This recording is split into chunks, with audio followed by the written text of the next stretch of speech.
Next up is the management of airway obstruction.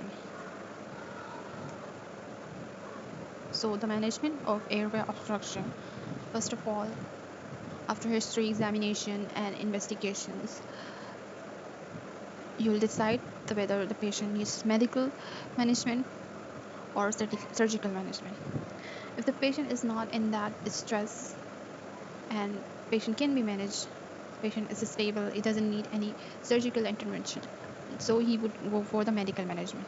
The medical management include the oxygen therapy, humidification, and heliox, which is a mixture of helium and oxygen, use 70% of the helium and 30% of oxygen. Then we can use the pharmacotherapy, which includes glucocorticoids. The treatment with nebulized budesonide, it's great a recommendation.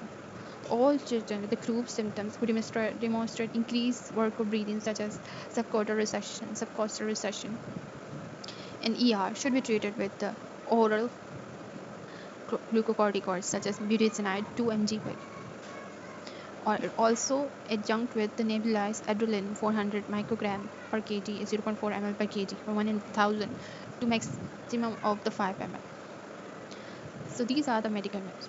So what to do in critical cases that we don't have time for the medical management, or the patient is unstable, then we would go for the surgical management and securing the airway.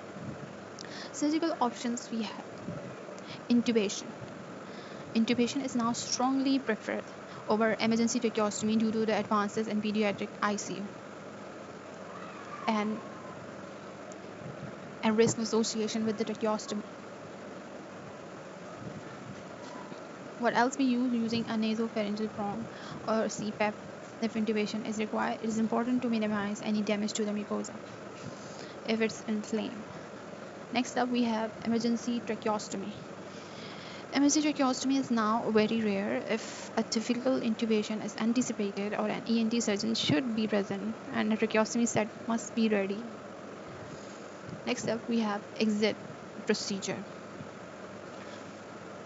A highly specialized procedure performed on placental support for the fetus diagnosed antenatally with the congenital high airway obstruction syndromes. So we use exit to enter parting treatment. So the key conclusion, the best clinical practice, the key points we have: Stridor is a symptom of narrowing, not a final diagnosis. Assessment must be determined both the cause and severity of the obstruction. And hypoxemia is a late sign. A child can look pink until they suddenly collapse. Laryngomalacia is the most common, but do not automatically attribute failure to thrive to it without ruling out the other causes. Laryngotracheobronchoscopy is the gold standard for assessment, but it's highly skilled team procedure.